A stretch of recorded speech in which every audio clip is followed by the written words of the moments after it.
بسم اللہ الرحمن الرحیم۔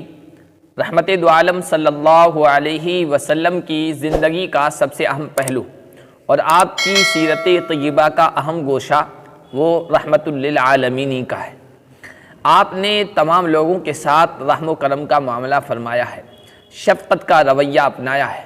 مسلمانوں کے مختلف طبقات کے ساتھ آپ کے مشفقانہ، آپ کے رحیمانہ اور کریمانہ برتاؤ کو کوئی یہ کہہ کر نظر انداز کر سکتا ہے، اس سے صرف نظر کر سکتا ہے کہ مسلمان تو خود ان کے اپنے لوگ تھے، ان پر اسلام لے آئے، ان کی نبوت کی شہادت دی، رسالت کا اقرار کیا، ان کے لیے اپنے اہل و عیال کو چھوڑا، اپنے دنیاوی عیش و آرام کو تج دیا اور ہر طرح کی قربانی پیش کی۔ اس طرح کی قربانی پیش کرنے والوں کے بارے میں تو ہر کوئی شفقت اور رحمت کا طرز عمل اپناتا ہے، اس طرح سے کوئی نظر انداز کر سکتا ہے۔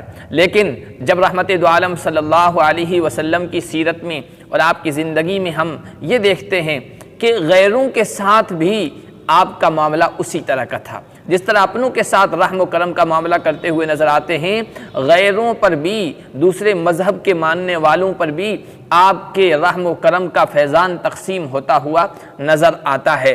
دین، دھرم اور مذہب اس سلسلے میں آڑے نہیں آیا ہے۔ نبی رحمت صلی اللہ علیہ وسلم کی زندگی کا یہ باب بھی انتہائی منور، تاباں اور روشن ہے۔ عظمت نبوی کے چشمدید گواہ حضرت انس خادم رسول صلی اللہ علیہ وسلم کی گواہی سن لیجئے۔ حضرت انس کہتے ہیں اللہ کے نبی صلی اللہ علیہ وسلم کی خدمت ایک یہودی بچہ کیا کرتا تھا، آپ کی خدمت میں آیا کرتا تھا۔ ایک مرتبہ وہ بیمار ہو گیا، اللہ کے نبی صلی اللہ علیہ وسلم اس کی عیادت کے لیے گئے، مزاج پرسی کے لیے گئے۔ اللہ کے نبی صلی اللہ علیہ وسلم اس کے سرہانے جا کر بیٹھ گئے، اس کی مزاج پرسی کی اور پھر اس پر اسلام کو پیش کیا، اسلام کی اسے دعوت دی۔ وہ بچہ اپنے یہودی والد کی طرف دیکھنے لگا۔ یہودی والد نے کہا کہ اطیع ابا القاسم، بیٹا کیا دیکھ رہے ہو، ابو القاسم یعنی محمد کی بات مان لو، ان کی اطاعت کر لو۔ اس یہودی بچے نے اسی وقت نبوت محمدی کا اقرار کر لیا اور کلمہ شہادت پڑھ لیا، مشرف باسلام ہو گیا۔ اللہ کے نبی صلی اللہ علیہ وسلم اس پر بہت خوش ہوئے اور یہ جملہ کا الحمدللہ الذی انقذہ من النار، تمام تعریفیں اس اللہ کے لیے ہیں جس نے اس بچے کو جہنم سے، آگ سے بچا لیا۔ اب اس واقعے میں کئی چیزیں قابل غور ہیں، غور کرنے کے قابل ہیں۔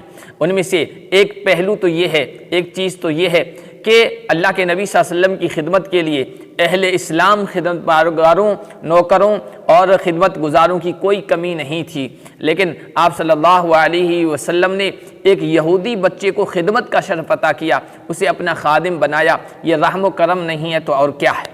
یہ شفقت اور رافت کا معاملہ نہیں ہے تو اور کیا ہے؟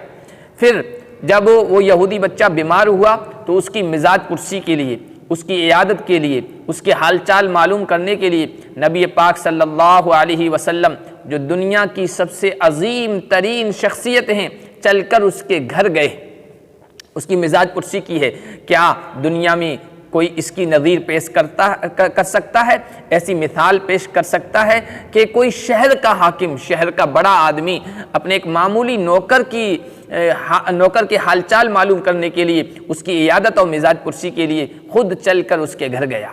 پھر اللہ کے نبی صلی اللہ علیہ وسلم نے جب اسے اسلام کی دعوت دی، ایمان کی دعوت دی اور اس نے ایمان قبول کر لیا اپنے باپ کے کہنے پر، اللہ کے نبی صلی اللہ علیہ وسلم اس قدر شاداں و فرحاں اور خوش واپس لوٹے کہ گویا آپ کے گھر کے کسی فرد نے اور اہل خانہ میں سے کسی محبوب ترین شخصیت نے اسلام قبول کر لیا ہو، اس کے اسلام قبول کرنے پر اتنی مسرت اور خوشی کا اظہار کیا ہے۔